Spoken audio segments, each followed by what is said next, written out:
এত বড় ব্যক্তিত্ব এই পচা দুনিয়া কেন জমিনে আসবে, এটাই বুঝাইতে চাইতেছিলাম।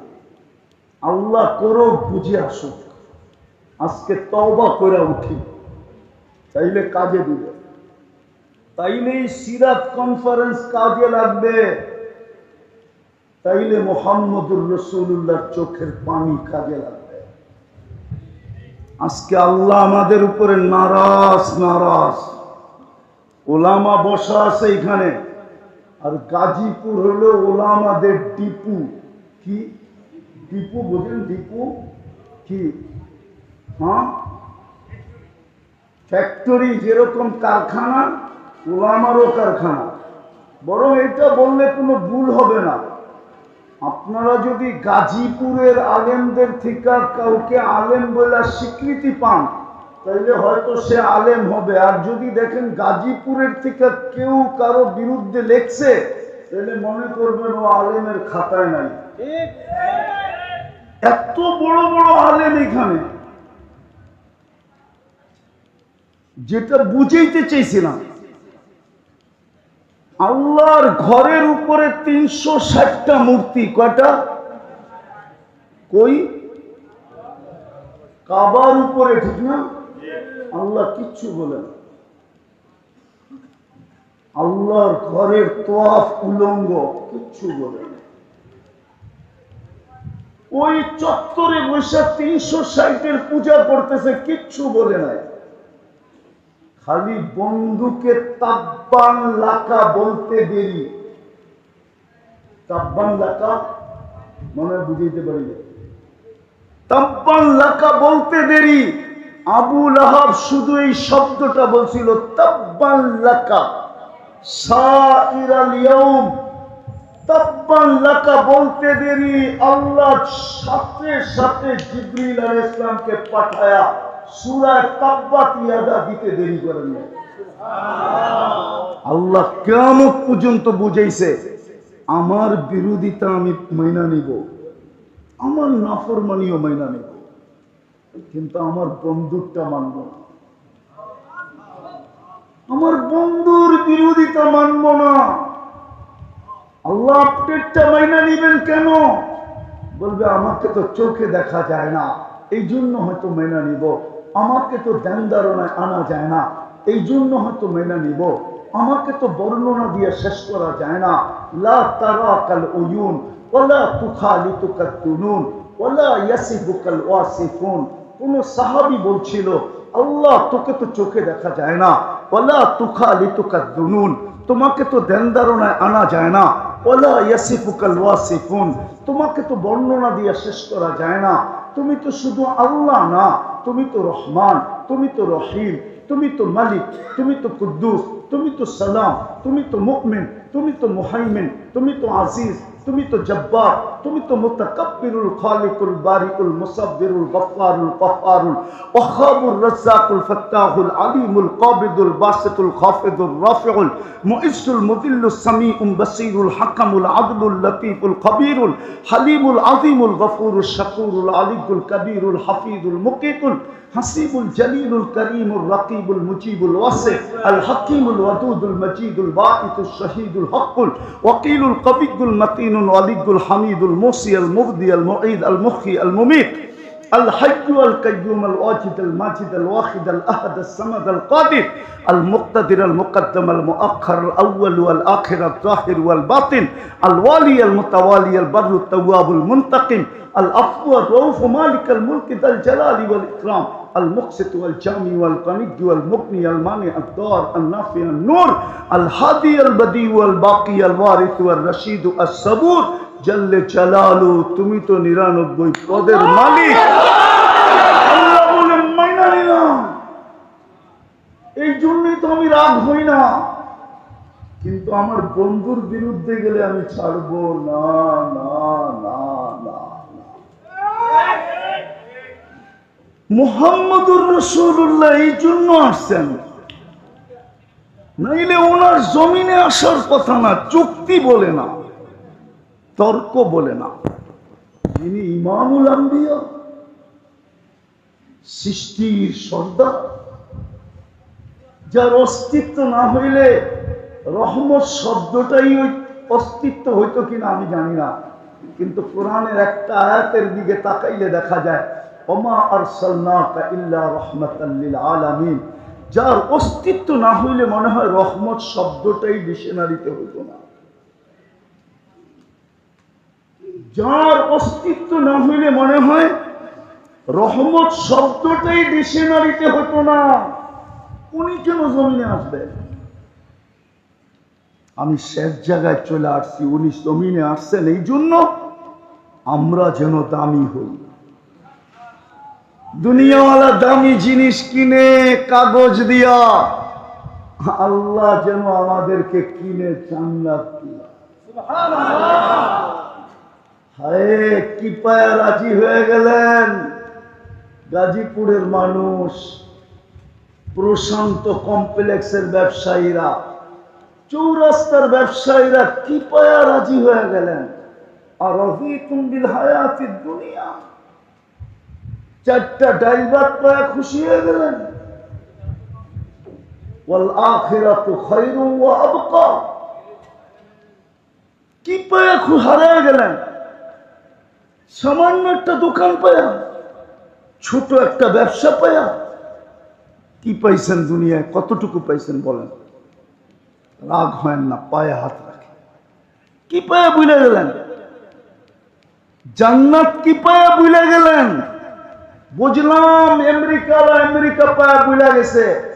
ও গাজীপুরের চৌরাস্তার মানুষ, গুলশানের একটা গলি সমানও তো আপনারা উন্নত না, বাড়িদার একটা গলি সমানও তো আপনারা উন্নত না। রাগ হয়ে গেলেন? হয়ে গেলে হয়ে যান, করার কিচ্ছু নাই। আর রাযীতুম বিল হায়াতিদ দুনিয়া, দুনিয়ায় কি পাইলেন? ভালো মতে তো আরামও করতে পারেন না, কামের থেকে যাইতে যাইতে আরামের সময় শেষ, আবার কামের দিকে আসতে আসতে আরামের সময় শেষ। হ্যাঁ, কি পায়া রাগ হয়ে গেলেন? হ্যাঁ, দুপুরে তো পেট ভরা, দুপুরে তো ইচ্ছা মতো মন মতো দুটা খাইতেও পারেন না, ছোট একটা টিফিন কারিতে নিয়ে আসেন। তিনটাই তো বক্স থাকে হটপটের, ছোট একটা হটপটে করে নিয়ে আসেন। ভাতের ভিতরে একটু ভাজি, আর একটার ভিতরে একটু তরকারি আর একটু ডাল, এই তো খান। কামান কিসের জন্য? খাওয়ার জন্য তো। খান কই? বাড়িতে যেতে যেতে তো 1টা বাজে, ওই সময় তো পিঠ বলে বিছনা চাই, আরাম চাই। কি পায়ে হারায় গেলেন? আর রাযীতুম বিল হায়াতিদ দুনিয়া, এই সামান্য কিছু পায়ে হারায় গেলাম। ওয়াল আখিরাতু খায়রুন ওয়া আবকা, চিরদিনের জান্নাত হারায় ফেললাম। মুহাম্মদুর রাসূলুল্লাহ তো এই জন্যই আসছিলেন, অল্প সময় অল্প পরিশ্রমে উম্মতকে যেন এরকম দামি বানায় দিতে পারেন। আমি 2টা হাদিস দিতেছি, একটা আয়াত একটা হাদিস। এরকম দামি বানায় দিতে পারেন, এরকম দামি বানানোর জন্য আসছিলেন যে জান্নাতের গেটে যখন পৌঁছবে তো ইয়াস্তাকবিলুনি উম্মতি ওয়া রাব্বি, ইয়াস্তাকবিলুনি উম্মতি রাব্বি, আমার রব জান্নাতের গেটে আমাকে আর আমার উম্মতকে স্বাগত জানাবে। স্বাগত। দুনিয়া কবে আল্লাহকে দেখবে না না দেখবে এটা আমার বিষয় না। উম্মতে মুহাম্মদী জান্নাতের গেটে প্রথম সবচেয়ে বড় নিয়ামত যেটা জান্নাতের, দিদারে এলাহি, ওটা সর্বপ্রথম গেটে করবে। উঠান হাদিস, তারপরে তাহকিক করেন সহি গায়রে সহি, কিন্তু কিতাবে লেখা আছে ইয়াস্তাকবিলুনি উম্মতি রাব্বি, আমার রব জান্নাতের গেটে আমাকে আর আমার উম্মতকে স্বাগত জানাবে। ওই দামি বানানোর জন্য আসেন, ওই দামি বানানোর জন্য আসছেন কিয়ামতের দিন যেন আপনাকে কিয়ামতের মাঠে দাঁড়াইতে না হয়। বলবেন তাইলে আমরা কোথায় দাঁড়াবো? সবাই তো কিয়ামতের মাঠে দাঁড়াবে। আমি দেখি নাই, আমার বিরুদ্ধে লেখা কোনো লাভ নাই। জালালউদ্দিন সুয়ুতী রহমতুল্লাহ আলাইহি লেখছেন, আমি তো ওনার কিতাব খুঁজে বের করছি, আপনারাও খুঁজে বের করেন। উনি লিখছেন এই উম্মত, কোরআনও আছে, কোরআনেরও ইঙ্গিত আছে, শুহাদা আলান নাস, কিয়ামতের দিন এই উম্মত আল্লাহর পক্ষে সাক্ষী হিসাবে আল্লাহর পাশে দাঁড়াবে। সাক্ষী সবসময় জজের পাশে দাঁড়ায়, কাঠগোড়ায় দাঁড়ায় না। আর সাক্ষী যদি হয় রাজসাক্ষী, রাজসাক্ষী বোঝেন? আরে রাজসাক্ষী মনে হয় বোঝেন না আপনারা, বুঝেন? কি বোঝেন বলেন? আরে রাজসাক্ষী বোঝেন আপনারা? যেমন বর্তমান সরকারের রাজসাক্ষী হলো আমাদের পুলিশের আইজি সাহেব, প্রাক্তন আইজি সাহেব, উনি হইলেন রাজ কি সাক্ষী। ওনার এন্টার দায় দায়িত্ব এখন সরকারের উপরে, ওনাকে নিয়ে আসা, নিয়ে যাওয়া, রাখা, থাকা, খাওয়া, এন্টার। কেননা ওই রাজ সাক্ষী যদি গায়েব হয়ে গেল, পুরা কেস আটলান্টিকের তলদেশে ডুবে যাবে। এই উম্মত কিয়ামতের দিন রাজ সাক্ষী, সমস্ত উম্মতের জন্য রাজ সাক্ষী উম্মতে মুহাম্মাদী, শুহাদা আলান নাস। বুখারীতে আছে, আল্লাহ নূহ আলাইহিস সালামকে জিজ্ঞাসা করবেন, নূহ পৌঁছেছিলাম? তো উনি বলবে ৯৫০ বৎসর। জাতিকে জিজ্ঞাসা করবে, নূহ পৌঁছেছে, তোমরা সাড়া দাও নাই কেন? জাতি জাগারটা জায়গায় পোল্ট্রি নিবে। পোল্ট্রি বুঝেন?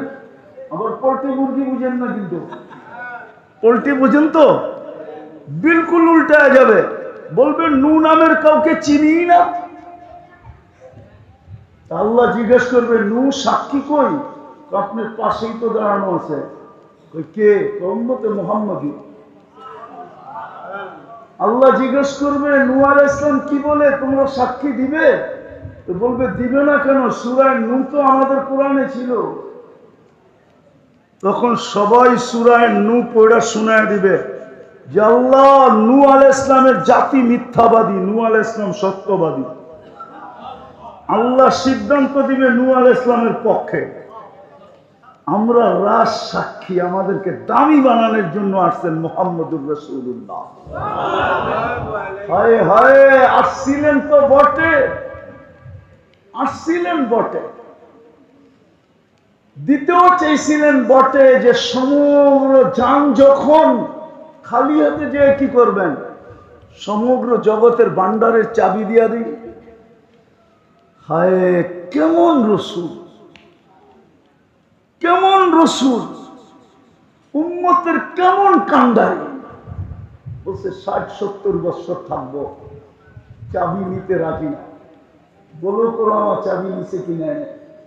হাদিসের শব্দ তো হলো উতিতু মাফাতিহাস সামাওয়াতি ওয়াল আরদ, আমাকে দেওয়া হয়েছিল আকাশ জমিনের চাবি। চাবি তো নেন নাই। দ্বিতীয় অফার ছিল আল্লাহর, লাউ শিতা লাজআলতু জিবালাতা তিহামাতা যাহাবা, চাইলে মক্কার পাহাড়গুলোকে সোনা বানায় দেই। বলছে এটাও নিব না, যে আপনার জন্য আমার জন্য পেটে পাথর বাঁধছে। ৩ মাসের পর মাস যার ঘরে চুলা জ্বলে নাই, দোজাহানের বাদশা, দোজাহানের বাদশা। আবু হুরায়রা রাদিয়াল্লাহু তাআলা আনহুর চোখের পানি বাহির হয়ে গেছে। বলছে তুসাল্লি জালিসান, বসে নামাজ পড়েন কেন? তো বলছে জু জু জু, খিদা খিদা খিদা। আবু হুরায়রা দাঁড়াইতে পারতেছি না, চোখ দিয়ে পানি চলে আসছে। আর বলছে আপনি খিদার কারণে দাঁড়াইতে পারতেছেন না, অথচ আপনি সৃষ্টির সর্দার, সৃষ্টির রাজা, কিয়ামতের মাঠের রাজা, কিয়ামতের বাদশা, আল্লাহর হাবিব। তো বলছে আবু হুরায়রা কাদিস না, ইন্না শিদ্দাতাল হিসাব লা ইউসিবুল জাই ইয়াউমাল কিয়ামা, কিয়ামতের কঠোরতা আমাদের পর্যন্ত আসবে না। যে আপনার জন্য পেটে পাথর, আপনি মুহাম্মদুর রাসূলুল্লাহ ছিলেন, যার ঘরে মাসের পরে মাস চুলা জ্বলে নাই, যে দুনিয়ার থেকে যাইতেছে ক্ষুধার্ত, কয়েক বেলার ক্ষুধার্ত, শুধু ক্ষুধার্ত না, 9 ফ্যামিলির ঘরে এক খাওয়া তো দূরের কথা, বাতি জ্বালানোর তেল পর্যন্ত ছিল না। আম্মা জান আয়েশা রাদিয়াল্লাহু তাআলা আনহা বলতেছেন, যদি তেল থাকতো তাহলে খিদা নিবারণের জন্য পান করে নিতাম, এতটুকু ক্ষুধার্ত ছিলাম। আল্লাহ রসুলের লাশ পাহারা দেওয়ার জন্য, জাসাদে আথার পাহারা দেওয়ার জন্য প্রতিবেশীর ঘরের থেকে তেল ধার করে আনছে, প্রতিবেশীর ঘরের থেকে। ওই রসুল কেন এই কষ্ট সহ্য করলেন? 23 বছর কেন চোখের পানি জড়াইলেন? ও গাজীপুরের হুজুররা, গাজীপুরের মানুষ, আপনি আত্তাহিয়াতুর ভিতরে পড়েন কোথেকে ওয়া আলা ইবাদিল্লাহিস সালিহিন, এটা কি আল্লাহ বলছিল? বলেন। আল্লাহ তো শুধু বন্ধুকে সালাম দিছে, আসসালামু আলাইকা আইয়ুহান নাবিয়্যু ওয়া রাহমাতুল্লাহি ওয়া বারাকাতুহু। মুহাম্মদুর রাসূলুল্লাহ আরশে যাওয়ার পরে আল্লাহ সালাম দিছেন, আসসালামু আলাইকা আইয়ুহান নাবী। আল্লাহু আকবার। ও বন্ধু, আপনাকে সালাম। কিন্তু বন্ধু তো সালাম পায় খুশি হন নাই। আমার ধারণা বন্ধু তো চিৎকার দিয়া বলছে, শুধু সালাম আমাকে উম্মত। আরো সে যে উম্মত বলে নাই, উম্মত। আল্লাহ বলছে উম্মতের জন্য কি চান?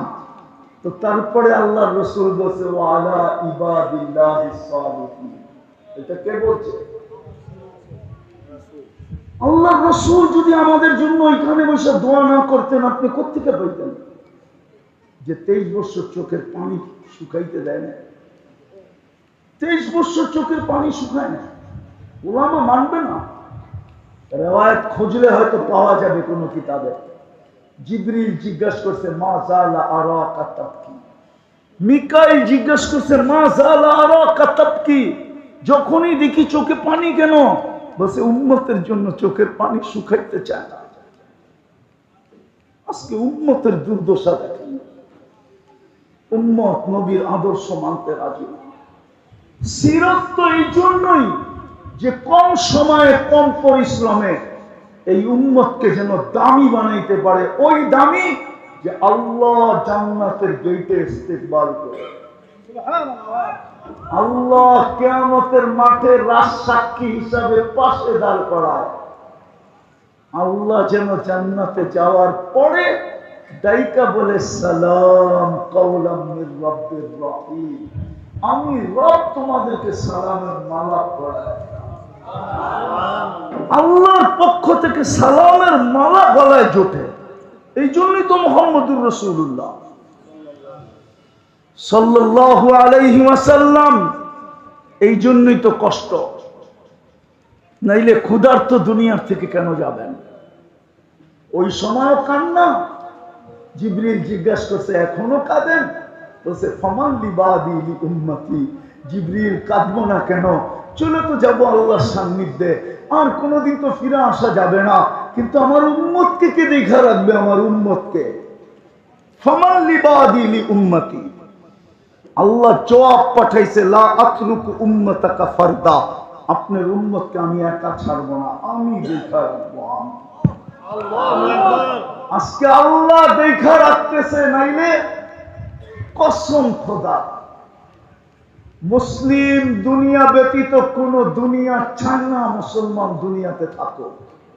যদিও ওরা জানে না মুসলমান দুনিয়া থেকে উঠবে, পর মুহূর্তে একটা হুকুম আসবে ফানফাক, আল্লাহ বলবে ফুদে, সারা জগৎটাকে মাটির সাথে মিশায় দেয়, কিয়ামত হয়ে যাবে। কিন্তু দুনিয়ার কেউ চায় না, কেউ চায় না মুসলমান থাকুক। সবাই চায় ইসলাম নিভা যাক। কোরআনও বলে ইউরিদুনা আন ইউতফিউ নূরাল্লাহ, দুনিয়া চায় ইসলাম মিটা যাক। আল্লাহ বলতেছে আল্লাহু মুতিম্মু নূরিহি, আল্লাহ বলে এটাকে আমি জিন্দা রাখবো, আমি এটাকে জ্বালায় রাখবো। আজকে মুসলমানের দুরবস্থা, আমার জাতির লিডারদের দুরবস্থা, শুধু আমার জাতির না, মুসলিম জাতির লিডারদের দুরবস্থা। 60টা মুসলিম দেশ, 250 কোটি মুসলমান, 70% দুনিয়ার ধন সম্পদ মুসলমানের পায়ের নিচে। দুনিয়ার সমস্ত ফেমাস ব্যাংকগুলা চলে মুসলমানের টাকা দিয়া, দুনিয়ার সমস্ত ব্র্যান্ড ব্যবহার করে মুসলমান। খোদার কসম, এই মার্কেটের মালিক বসা, মোবাইল মনে হয় এখনো হাতেই আছে, নেটেরও সংযোগ আছে, না থাকলে মনে হয় এখানে ওয়াইফাইও আছে। একটু এখানের ভিতরে সার্চ করে দেখো বিল গেটসের একটা প্যান্টের দাম কত। দেখেন তো, দেখেন না, আছে, নেটে আছে, বিল গেটসের একটা প্যান্টের দাম কত, সবচেয়ে দামি প্যান্ট কত লেখা আছে। আমি না চাই না বলতেছি না, $300 উপরে পাবেন না, 300 টাকার উপরে। চ্যালেঞ্জ আপনার সাথে। কিন্তু বাংলাদেশে পাবেন যুবক বাপের হোটেলে বৈশা 2.5 লাখ টাকার মোবাইল চালায়, 3 লাখ টাকার মোবাইল চালায়, 12 লাখ টাকার বাইক চালাইতে চায়। মুসলমানের চেয়ে দামি ব্র্যান্ড কেউ ব্যবহার করে না। আমাকে বুঝাইতে হবে না, আমার জন্য গাজীপুর চৌরাস্তা যেরকম, দুনিয়ার উন্নত বিশ্ব এরকম। আলহামদুলিল্লাহ, আমি অহংকার করে বলতেছি না, আমার জন্য এরকমই, বিশ্বাস করেন। হইতে পারে আমি গাজীপুর থেকে ফিরত যাওয়ার পথে গাড়ি বাড়ির দিকে না যায়, এয়ারপোর্টের দিকে ঢুকে যাবো, আমি উঠে চলে যাব। আমাকে দুনিয়া বুঝাইতে হবে না, আমি দুনিয়া বুঝি। আবার এটাও বলতেছি, আমি কিন্তু ব্যবসায়ী, এমন না খালি হুজুর। আমি দুনিয়ার সব ব্যবসা বুঝি। আমি কি ব্যবসা করি এটা বলবো না, যারা চিনে ওরা জানে আমি কি ব্যবসা করি। আমি শুধু হুজুর না, আমি খাজুরও লোভে। আমি দুনিয়া বুঝি, আমাকে বুঝাইতে হবে না। তারপরও মুসলমানের এই দুরবস্থা কেন? আমেরিকা, কানাডা, অস্ট্রেলিয়া, বিল গেটসের কোন সন্তানের কোন গাড়ি নাই, এন্টার গাড়ি 24 ক্যারেট সোনায় মুড়ানো। দুবাইয়ের যুবরাজের একাধিক গাড়ি আছে, এন্টার 24 ক্যারেট সোনায় মুড়ানো। ব্রুনাইয়ের প্রেসিডেন্টের গাড়ির এন্টার পাশ সোনা। আজকে মুসলমানের এই দুরবস্থা কেন? মুসলমান ঘৃণার পাত্র কেন? অবহেলার পাত্র কেন? দীক্ষিতর পাত্র কেন? সবকিছু আমাদের কন্ট্রোলে থাকা সত্ত্বেও আমি তো বলি, মুসলিম 60 দেশের কর্ণদারদের যদি বুদ্ধি আল্লাহ খুলে দেয়, ওরা যদি এক হয়, সারা দুনিয়াকে তালা লাগাইতে 1 ঘন্টা লাগে। 1 ঘন্টায় সারা দুনিয়াকে তালা লাগাই দিতে পারে, 1 ঘন্টায়।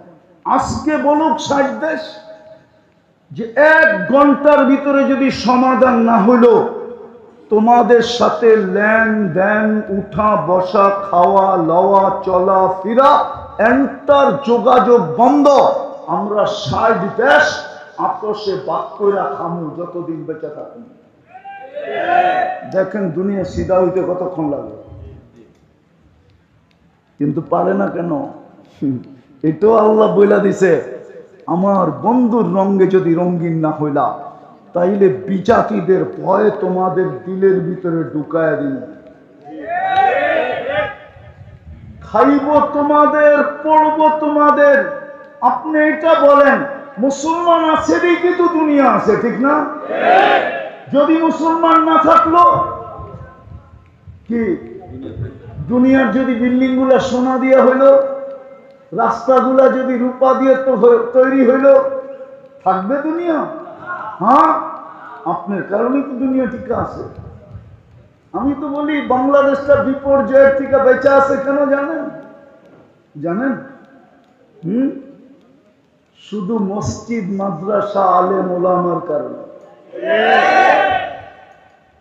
যদিও আমার জাতি এটার বিরুদ্ধে, বেশিরভাগ জাতি এটার বিরুদ্ধে, বেশিরভাগ সুশীলী এটার বিরুদ্ধে, বেশিরভাগ শিক্ষিত এটার বিরুদ্ধে, বেশিরভাগ বুদ্ধিজীবী এটার বিরুদ্ধে। নাইলে বলেন, করোনার সময় সারা দুনিয়া তো চিৎকার দিল বাংলাদেশের মতো বিপর্যয় কোথাও হবে না, কিন্তু বাংলাদেশে তো কোনো বিপর্যয় হইল না। সবচেয়ে কম বিপর্যয় সারা দুনিয়ায় যেই দেশটায় ছিল, 1 নম্বরে ওটা বাংলাদেশ। WHO-তে যে দেখা আসেন বাংলাদেশের নামটা কয় নম্বরে? 1 নম্বরে তো আমেরিকা না, 1 নম্বরে তো কানাডা না, 1 নম্বরে তো অস্ট্রেলিয়া না, 1 নম্বরে তো ইউরোপ না, 1 নম্বরে তো নামটা বাংলাদেশের। দ্বিতীয়, করোনার রোগীদের, করোনায় যারা মারা গেছে ওদের এত সুন্দরভাবে দাফন দুনিয়ার কোন দেশে হয় না। বাংলাদেশে করোনায় যত রোগী মারা গেছে সবগুলা কবরে গেছে আলেমদের হাতে অথবা তোলাবাদের হাতে। সমস্ত আলেম আর তোলাবাদের ছিল। ওই কবরে যে জিজ্ঞেস করে দেখেন, তোমাকে যারা কবর দিছে ওদের হাতের ছোঁয়ায় তোমার কিছু মিলছে না মিলে নাই, যে জিজ্ঞেস করেন। আমার কাছে এখন বলার সময় নেই, সময় থাকলে আমি বলতাম। শুধু নাম বইলা দিতেছি, ওরা আমাদের কাছে জিজ্ঞেস করেন। আব্দুর রহমান হাফফার, সিরিয়ার একজন 1000 বছর আগে একজন আলেম আছে, আব্দুর রহমান হাফফার, নেটে নাম পাবেন। হাফফার অর্থ হল কবর খোদক, কবর খোদাই করত। দামেস্কের কবর খোদাই করত, ফ্যামিলিগত কবর খোদক। ওই বেটায় বুড়া বয়সে আলেম হয়েছে কেন? আবার যুগ শ্রেষ্ঠ আলেম, আবার শত কিতাব লেখা গেছেন। ওর জীবনী পড়া দেখেন ও বুড়া বয়সে আলেম হইল কেন? এই জন্যই আমি বলছি, কবরে যে জিজ্ঞাসা করেন, তোমাদের যে আলেম ওলামা কবরে নামাইলো, দাফন কাফন করলো, তোমরা এটার কোন সুবিধা পাইলে কি পাইলে না? কবরে যে জিজ্ঞাসা করেন। তো বাংলাদেশ বেঁচে আছে 3 কারণে: মসজিদ, মাদ্রাসা, হক্কানি আলেম ওলামা। আপনার কাছে আমার ঘরের সিসি ক্যামেরার মনিটরিং নাই, আলেমদের ঘরের সিসি ক্যামেরার মনিটরিং আপনার কাছে নাই। আপনি আমাকে সারা দিন দেখছেন, আপনি রাত্র 3টার সময় দেখেন নাই আমি কি করি। 3টার সময় আলেমরা কি করে এটা আপনি দেখেন নাই। 40,000-এর উপরে হেফজোখানা, রাত্র সকাল সুবে সাদেক হওয়ার 1 ঘন্টা আগে ওঠে, লাল সবুজের পরিধিটাকে প্রথম আধ্যাত্মিক সুরক্ষার চাদর দিয়া ঢাকে, তারপরে আল্লাহর কালাম পড়তে বসে। আমি একটা প্রমাণ দিব, প্রমাণ। বাংলাদেশের জন্মলগ্ন থেকে এই পর্যন্ত যতবার হাই পাওয়ারের ভূমিকম্প আসছে, 5 থেকে নিয়ে 7 পর্যন্ত যত ভূমিকম্প আসছে সবগুলা শেষ রাত্রে আসছে, একটা দিনে না, সন্ধ্যায় না, সবগুলো শেষ রাত্রে। আপনি চেক করেন যে আজকে বাড়িতে কেন? ওই যে 40,000 হেফজোখানার ছেলেরা আধ্যাত্মিক সুরক্ষার চাদর দিয়ে লাল সবুজের পরিধি ঢাইকা দেওয়ার পরে আল্লাহ বলছে, যা দেওয়ালে বল মারলে যেরকম ডাইনে আর বামে স্লিপ কাটে, অথবা যে মারে পিছনের দিকে রিপিট হয়। বাংলাদেশে ভূমিকম্প আসে কিন্তু কোনো বিপর্যয় হয় না, হইলে ডাইনে হয়, নাইলে বামে হয়, না হলে পিছনে ফিরত যায়। আজ পর্যন্ত আমাদের দেশে কোনো বিপর্যয় হয় নাই। 7.8 ভূমিকম্প পর্যন্ত বাংলাদেশে আছে। হ্যাঁ, আরেকটু আগে নিয়ে যাও, হ্যাঁ, আরেকটু আগে নিয়ে যাও। 8 পয়েন্ট ভূমিকম্প বাংলাদেশে আসছে, মাত্র 3 জন মারা গেছে, তাও নিজে ইচ্ছা করে লাভ দিয়া মরছে বয়ের ঠেলায়। উঠান নেই, দেখেন আমারটা মিলে। অথচ গত ডিসেম্বরের আগের ডিসেম্বরে তুর্কিতে সেম ক্যাটাগরির ভূমিকম্প আসছিল 7.8, 1.5 লক্ষ লোক মারা গেছে, একটা শহর মাটির সাথে মিশা গেছে। বাংলাদেশে বিপর্যয় হয় না।